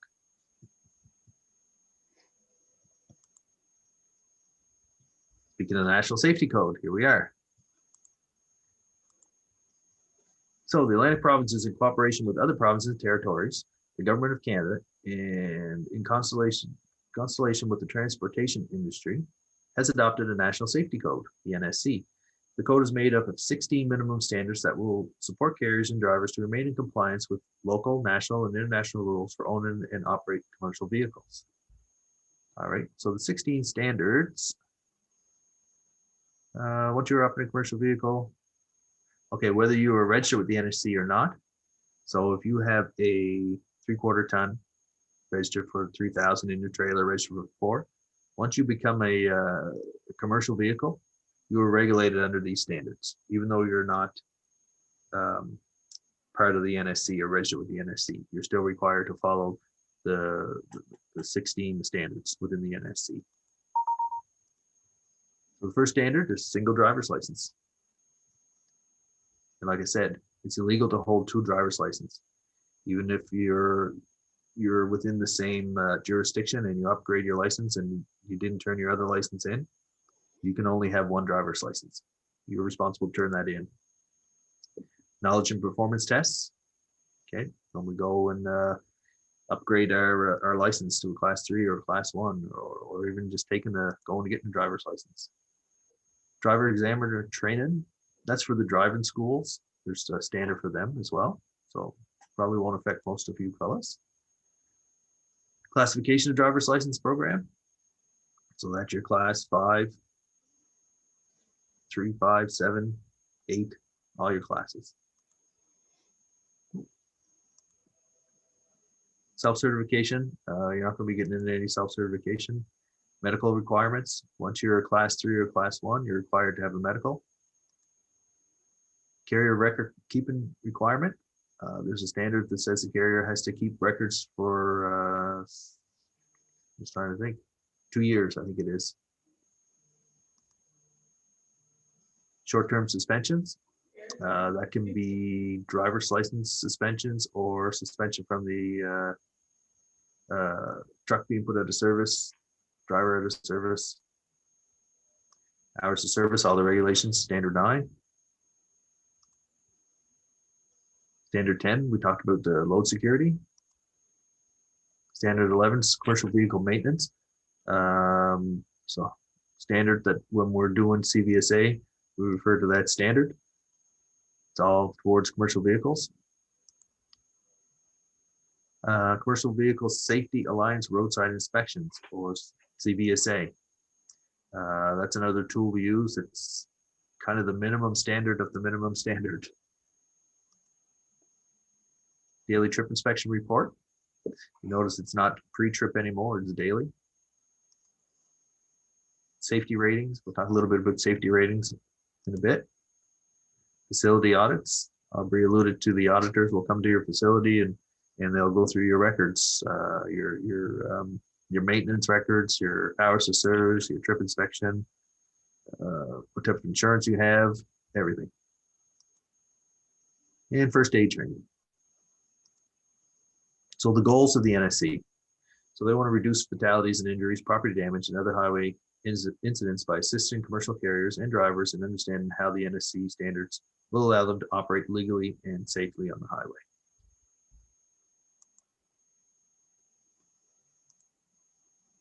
Points. Okay, with the National Safety Code, all carriers have a profile. And as with your personal driver's license, it works on the point system. And the more points you got, the worse you're going to be. So the less points on a profile, the better. Once points accumulate on a profile, an audit may be triggered. This would happen differently depending on the number of trucks in a carrier's profile. So say an Armor, which is now Seaboard, so they got even more trucks, they would have to incur more points to trigger an audit than say owner operator with 1 vehicle. Okay.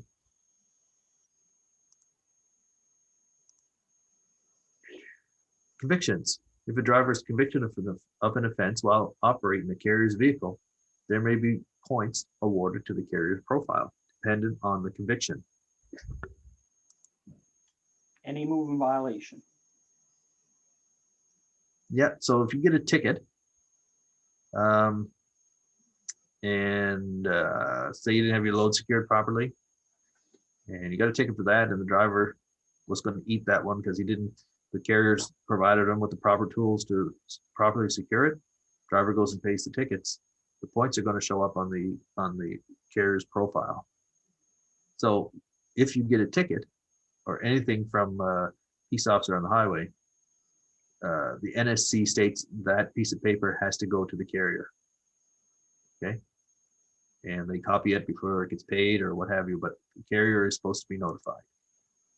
Okay. So from any law enforcement agency, whether TIR, RCMP, or local police, depending on the offense, may award points to your carrier. Or province. Yes, yeah. So depending on what you do, if you don't keep up your hours of service or you don't secure your load, you can be contributed to an audit being triggered or plates being taken from a truck or, right? Stuff, it just doesn't go away. Points are awarded for CVSA to a carrier's profile if an inspector performs a CVSA inspection and the vehicle or the driver is placed out of service. So if the driver is placed out of service because he was exceeding his hours on his hours of service, or he didn't do his paperwork properly, once the driver is placed out of service, points are accumulated on the carrier's profile. Or the vehicle is placed out of service, whether it's a power unit or a trailer.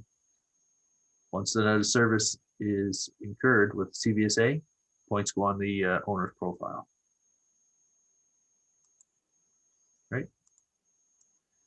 And when we do a CVSA, if it's a level 1 or level 2, we're going under the hood, we're going under the vehicle. It's a full vehicle inspection. We'll take the driver's documentation, driver's license, registration, insurance, hours of service, trip inspection. That all gets inspected. And if there's an out of service condition, the unit or the driver is placed out of service and points are awarded to the carrier's profile. So the driver plays a very important role when it comes to keeping the carrier going and employed. If they're not doing their hours of service on a regular basis and points are being accumulated, carrier's going to see that, and the driver may not have a job after that.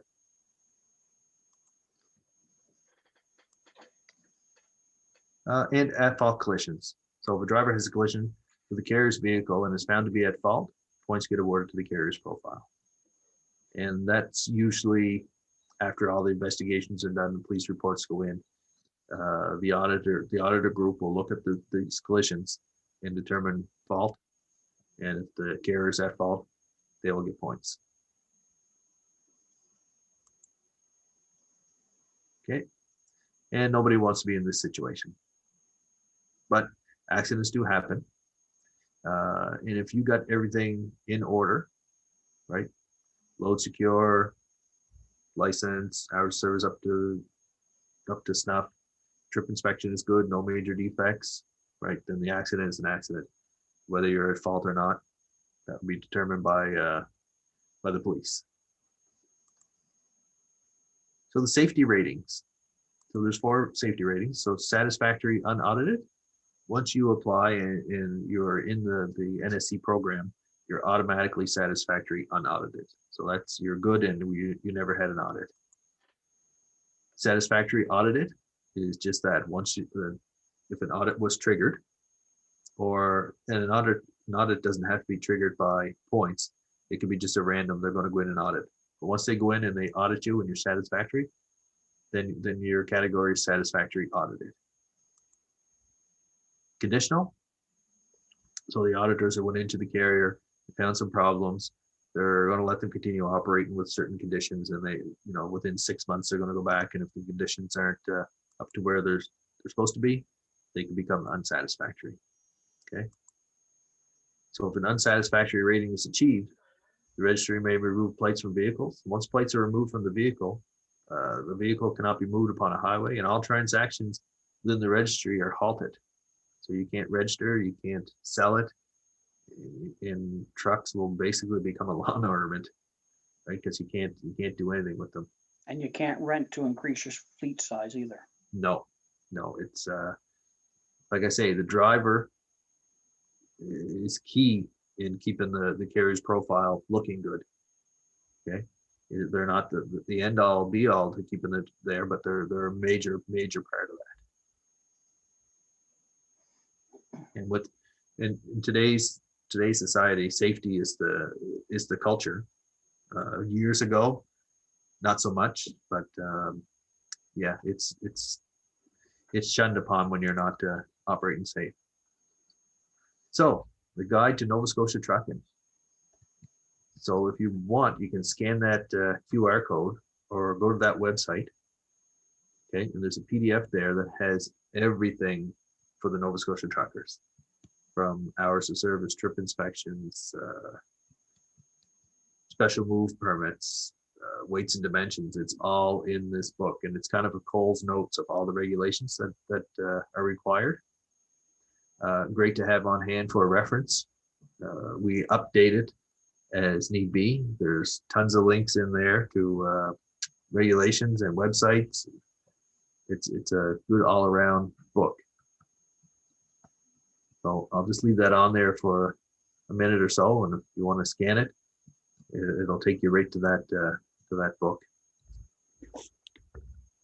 Just something else there, Kenny, if some of them don't know, and I see you haven't touched on it. It's a little rule that's you require within 10 days of having a violation in your personal vehicle, if you're a Nova Scotia carrier, to inform your carrier that you got stopped for speeding or a warning or anything along those lines. The reason being, I'll say myself, I was stopped for speeding.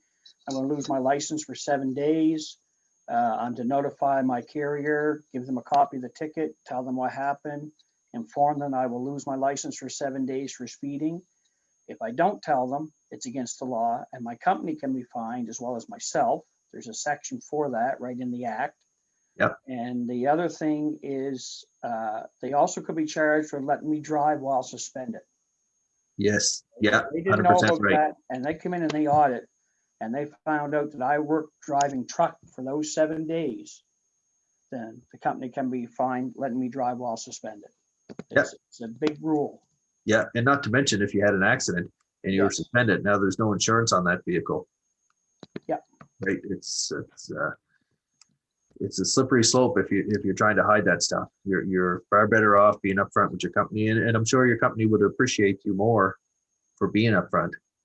Right? They may not like it, but We actually, I have a form drawn up here with our letterhead on it, and everybody that's a new hire here, whether it's a half-ton truck or a commercial vehicle, signs it and reads it.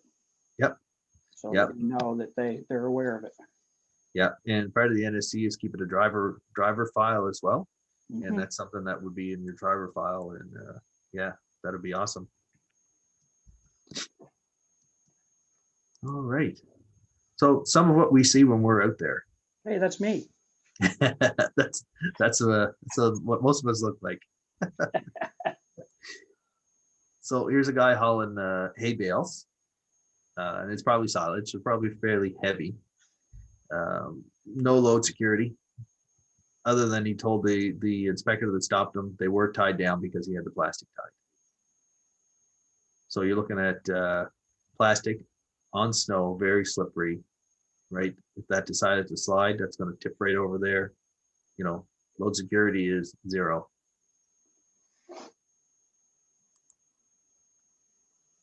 This was a truck down in Alls Cove. He got a load of salt and was headed, I think he was headed towards Truro, but he didn't have his tarp on, right? And the reason he didn't have his tarp on is because the electrical cord wasn't plugged in. So this is the guy plugging in the electrical cord, getting in the truck, flicking the switch, and the tarp goes back. So for the sake of not hooking up a cord, I think he had an out of service and a load security ticket issued to him, right? So then he has to take that CVSA out of service back to his carrier and tell them why he got it, because he didn't want to plug that cord in and flick that switch, right? Totally, avoidable. This was a belly dump. The belly dump chain wasn't secured to keep it from opening.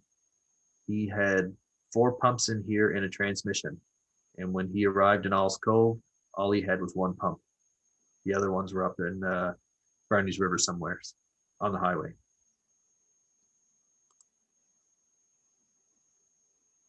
And this one here, if you have to tape together your steering components or anything with duct tape, then you should not be driving that on the highway.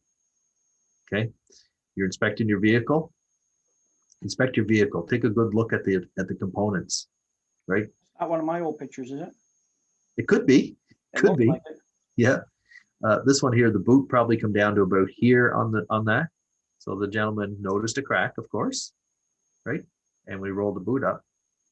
That's the steering arm. It's she's done. Load security, Holland P Stone. Imagine being behind this fella and every bump he hit, some of that was coming off, right? Those little stones do a number on a windshield real quick. And not to mention, he's probably a little bit overweight because he's got her all on there, right? So It work. yeah, yeah, got to haul it all, but you don't have to haul it all at once.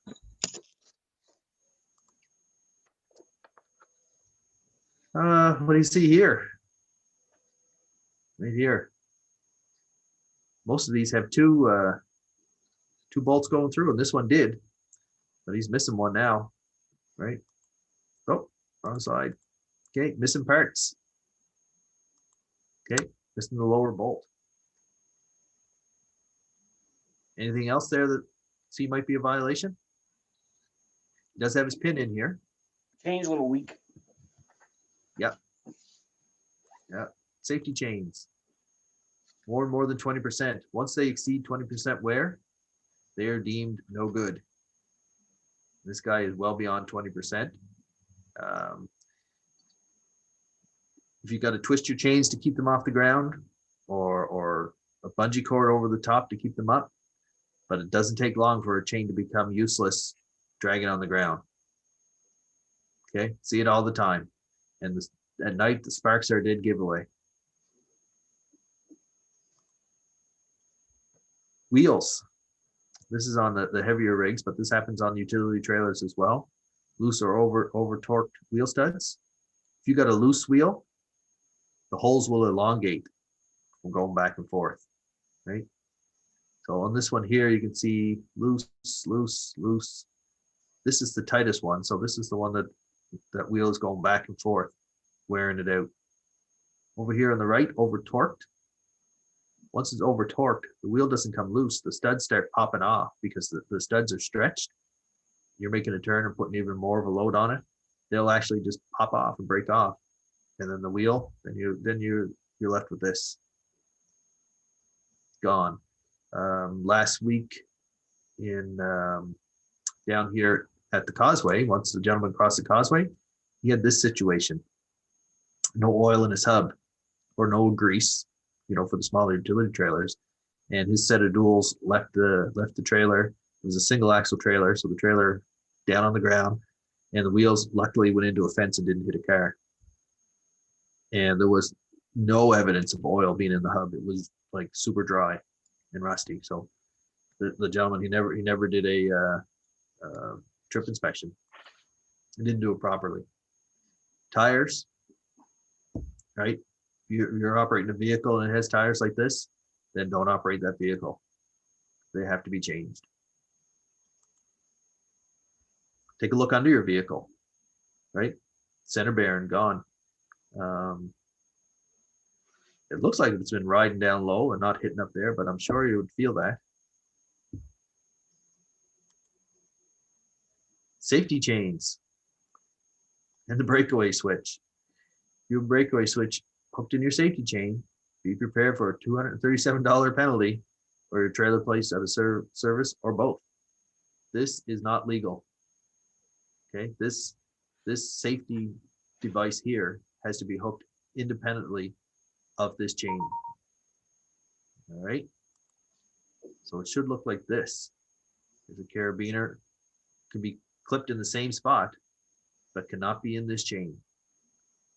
A lot of manufacturers, when they're shipping their trailers, they'll run this through it just for a shipping purpose. But once you're operating that on the highway, it has to be hooked independently. And in the video, it showed the gentleman hooking it independently of the chains. And he actually explained that it could not be hooked to the chains. So who do we share the road with? The general public, right? So that's cars, RVs, pedestrians, buses. There's pilot projects within the province now with ATVs, so now you got to watch out for those. Snowmobile crossings. Our trail system here in Nova Scotia is huge, and there's tons of crossings on the highways. Motorcycles, bicycles, they're all out there. They're all sharing the same piece of road that you're traveling on. Okay, and most of them have no idea what you're driving or the size or the weight of your truck. And nor do they care. Their main objective is to pass you and get going. So as a driver, or as a commercial driver, even as a driver, you're responsible, if they decide they're going to pass, to help them get by. If that means slowing your vehicle down so they can get by and get in ahead of you, then by all means, slow your vehicle down and let them go. They're a lot less of a hazard if they're gone ahead of you and gone up the road than trying to sneak out behind you and get by in traffic. And keep in mind, as professional drivers, you're held to a higher standard than the rest of the motor and public on the highways, right? If you're driving a bigger rig, you're in the public's eyes, you're the professional. Okay. It's your job to maintain your hours of service and that your trip inspection is current. Okay. Also, when you take a commercial vehicle on the road, you're the captain of that unit. You know, even if you don't own it, once you're driving it, you're the man. You're responsible for load security, equipment associated with the safe operation of the unit on the highway, and all regulations associated with your current dispatch. So if your current dispatch includes hauling dangerous goods, then you are regulated under dangerous goods unless there's an exemption. So you're responsible for all of that. All right, so we all remember the Humboldt incident. So this guy, when he went out, you know, he didn't plan to be responsible for the death of 16 people and injuring 13 others. I'm sure he didn't get up in the morning and say, this is the day I'm going to go out and kill 16 people, right? That wasn't his plan. That wasn't his intention. Okay. But upon inspection of the requirements of the legal safe operation of the vehicle, there are over 70 infractions identified. So that's huge. Okay. He should have been on the road. Should have been operating the vehicle at the time of this incident. And this gentleman here, this is the actual driver, right? So he is now deported and cannot return to Canada. The owner, the carrier, paid a $5,000 fine, and within a couple of weeks opened up another business under a different name. So the driver bore the brunt of everything that happened with that vehicle, right? Because he wasn't in compliance with the regulations. And luckily they caught on to this carrier's new business, and now he's not allowed to open another business, trucking business in Canada. But this guy here, he bore the brunt of it, right? And he's got to live with that for the rest of his life. So why do we do what we do? Safety. Safety is king, right? That's our goal. That's what we're trying to achieve. Okay. We all want to go home to our loved ones at the end of the day, right? Despite what we do, home life that's your life. Work is work. And we also want to protect the infrastructure of the province, right? Damage to roads, bridges, signs, guardrail. Okay, the cost to repair that is paid by the taxpayer. I'm also a volunteer firefighter here in Antigonish, and DOT come to one of our meetings and requested that we forward them any information of vehicles involved in accidents, because now they're trying to recoup money for repairing guardrails or the road or put up new signs from the insurance company because the costs are so high. So my contact information, my phone number's here, 631-5508. My email, the two other gentlemen in the training department are Doug Lehman and Rod Dykeman. You can contact any one of us if you have questions. You can contact the scale houses if you're talking to one of the mobiles. If they can't give you an answer, they usually get hold of one of us, and we come up with an answer. You may not like the answer, but we will come up with an answer on that. And that's it. That's the presentation. So Jan, if you want to take over Sure. hosting it again. I'll stop sharing this. There. Does anybody have any questions for Ken? Hey, Jan, it's Chris. Can you hear me? Yes. Okay. Thanks, Ken. I want to thank you very much for putting the time in and putting this on for all of us. Very valuable stuff. We've got a crew here listening, and I do have a couple of quick questions. We're just jotting things down that came mostly around load securement. Okay. I was told not long ago, hopefully you can clarify this, anything over 30 inches on a trailer requires a double strap. So is there a height limit? So say a pallet of sod, we'll say, does it require a double strap, or like say a plate compactor, one of the big diesel, does that? No, if you're hauling sod, and you're not hauling in a trailer specifically designed to carry sod, I know Elmsdale Lumber have some. If you're hauling sod, it has one strap will be good unless it's over 500 kgs. If you're strapping sod to lift side by side, and it exceeds 500 kgs, then you require two. And it's got to be unitized so it doesn't come off or stacked in a way that when you put the strap over it, it's contacting other sods to keep it all on there. But as far as height, no, there's no regulation. All right, perfect. The other couple things were, because a lot of companies and people in this industry have a lot of enclosed trailers or like small lawn mowers. Yeah. What's the regulations for, say, a small lawnmower inside an enclosed trailer? Does it just have to have some type of strap on it, or like would it have to have 4 straps? The lawnmower, it's under 4,500 kgs, 2 straps. The regulations say that in a trailer, it has to be secured in a way that it doesn't compromise the integrity of the trailer or the stability of the trailer if it moved. So if you're putting a lawnmower in there and it can move and it changes the weight or something and affects it to be unsafe, then it's not legal. Best practice is to strap it in there some sort of a way with 2 straps, 2 tie downs. Okay. 2 more questions. Yeah. I think it's regulation in Ontario, but here, gas cans. Do gas cans have to be strapped down as part of load securement, say in the back of a half-ton truck, or let's say something that's over 4,500 kgs, or in a trailer? Do they have to be strapped? They have to be secured. Now, securement could be strapped, or it could be in a container that's, with a broader base to keep them from moving. Mhm. But I guess the answer is they have to be secured, and how that's done depends on what kind of system you're using to secure it. But they have to be secured. Yes, they do. Okay. Last question.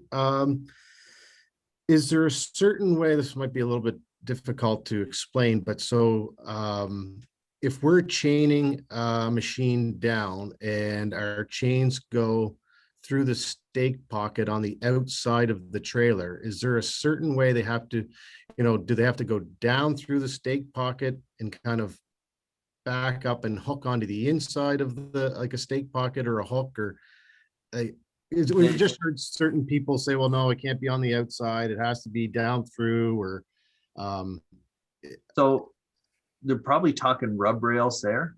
yes, similar to that. Yeah. And wherever you have a rub rail, if you can hook within the rub rail, you have to, right?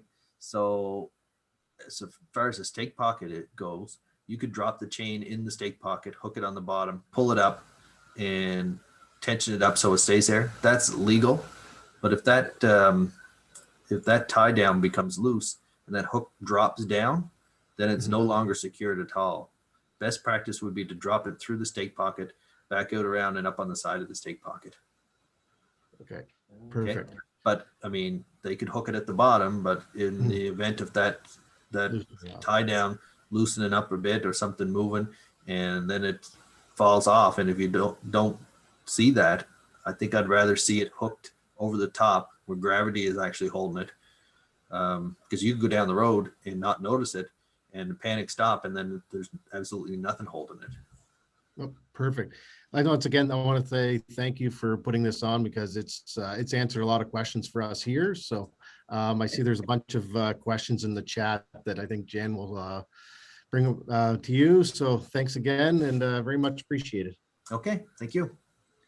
So yeah, somebody has asked, is vehicle compliance making people that tow RVs or boats with 1/2 ton and 3/4 trucks report to scales? No, they're considered recreational vehicles. We don't do, RVs are exempt from the regulations Okay. that we enforce. Doesn't exempt them from being like, if the RV weighs over 4,500 kgs, they still require their condition 15 under the Motor Vehicle Act. But RVs, we're looking at commercial vehicles. Now, in saying that, if your RV is going down the road and you got a flat tire and something, there's imminent danger there, we're gonna address it, right? Not necessarily write a ticket, right? But we won't let an unsafe vehicle of any kind go down the highway. We have authority over any vehicle on the highway, but we concentrate on commercial vehicles. Recreational vehicles are just that, recreational vehicles. They're not required to stop at the scale. Perfect. Okay. So this one, if you have a 3,500 pickup truck that is registered below 5,000 kg, not commercial, but then is loaded up and is over 5,000 kg, do you then follow the commercial vehicle rules and guidelines, or do you have to re-register the truck as well? Okay, if you have a 3,500 pickup registered right below 500 kgs, you are commercial. You can't escape that unless you re-register for 4,500 kgs. Okay. Once you exceed 4,500 kgs, you're considered commercial. It's not. You can't just say you're not commercial because you don't got a commercial plate. Because the definition of a commercial vehicle is a truck trailer, or any combination that exceeds 4,500 kgs registered weight, then you're commercial. Okay. Okay. Does that answer your question, David? Yeah, that answered my question there. And I was just backwards in my wording there, or when I typed that up. But let's say you're 4,499 kgs, like that's your registered weight on your vehicle registration. Yeah. And then you're driving down the road and you have something like the bed of the truck, like a cap, or then you have a trailer on it that would come with some ton weight associated with that. If you had like a dump trailer or something, and then you went into the commercial weight area at that point, would you have to then re-register the vehicle, or do you follow the commercial guidelines? No, you just follow the commercial guidelines. You don't have to re-register. No. But But so even if you're over your registered weight, then you then have to follow the guidelines. If the trailer is putting you over your registered weight and your registered rate up to the top of your GVWR, then you're probably exceeding the manufacturer's weight as well. So I'd be careful doing that. But if your truck, like I say, if you had it registered for 4,999 and you're towing a trailer, it's got to be registered for at least a couple of kgs, if not hundreds or thousands. You're into commercial land anyway. The big thing would be just watching you don't overload your axle as well, right? Because I found like a common thing you can see in like the landscape business, like with these pickup trucks nowadays, you've got let's say you have a 3,500 pickup truck with like a dual rear wheel setup. They can be registered up to 14,000 pounds, which I don't know what the kgs is on that, but probably around 6,300 kgs or something without like looking it up. Yeah. So it's not, so the trucks, their capability is there, they got more power than they need nowadays. So if you have it registered though under 4,500, because day to day it's not loaded, but then it does get loaded up above 4,500, then do you just have to follow commercial guidelines at that point? Yeah, that's right. You do. And if your truck is capable of taking, say, 7,000 kgs and you got to register for 4, and you have a trailer registered for, I don't know, 8, whatever, as long as you don't overload that trailer, right, you can use some of that registered weight to apply to your truck as well. Because Right. we'll divide the weight up, because basically the registered weight is just a tax, right? Way of collecting money for the government. So if your truck is registered light and your trailer is heavy and your load isn't using up most of that registered weight on your trailer, you can apply some of that registered weight to your truck to be legal. Even though Right, that makes sense. Even though Yeah. your truck is weighing over your registered weight, and we weigh the truck itself, as long as you can borrow some of the registered weight from the trailer, we'll apply that registration to the truck as well. Now, what about if you didn't have a trailer and it was solely just the truck itself with like excess weight? Then you're overweight for your registration. Then you're overweight. Yeah. So then if you're overweight, you can't just follow guidelines. You have to re-register. You have to re-register. Correct.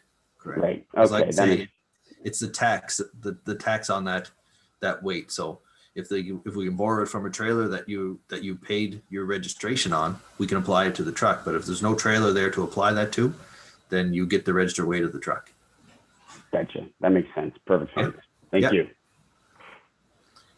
One final question from someone. Do I need a condition 15 for towing my RV if my combination truck and trailer is over 4,500 kg?